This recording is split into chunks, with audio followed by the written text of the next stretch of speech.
Hi, I'm Terry Coles for International Living. My husband Clyde and I have been enjoying life in Portugal for the past 5 years now. I'm sure you're reading and hearing everywhere that Portugal is the most affordable place in Western Europe to retire or even to move as a digital nomad. So what's it really like to live here and what does it really cost? That's what I'm here to talk about. For most Americans, you'll find the biggest savings to be in health care. 12 years ago when we left the U.S., because we chose to retire early, our health insurance back then was going to be $1,400 a month.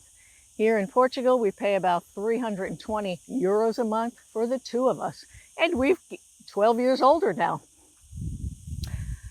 For most of us, our biggest budget will be housing cost, whether we choose to rent an apartment or a house or purchase and have a mortgage.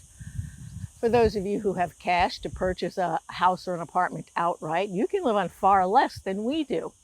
We comfortably live on about 2,500 to 3,000 euros a month, and we live a good life. Let me go through our personal budget. We rent a 2-bedroom, modern, furnished apartment in a new building for about 1,100 euros a month. We're currently in Tavira, which is near the Spanish border. It's a popular expat haven. There's hundreds of American expats and Europeans that live here.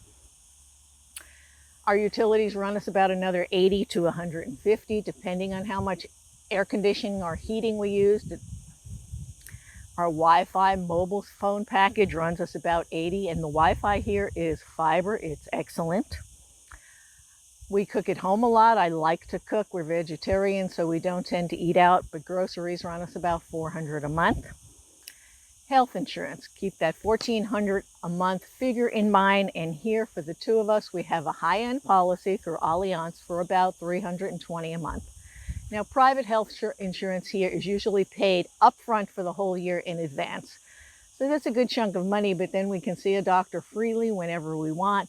We typically pay about 12 euros as our copay every time we see the doctor if they're in network. If they're not in network, we pay the full amount, which is anywhere from 50 to 90 euros.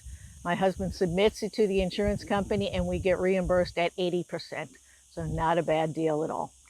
Part of the requirement for living here on a resident visa for Americans and Canadians is we have to show proof of private health insurance.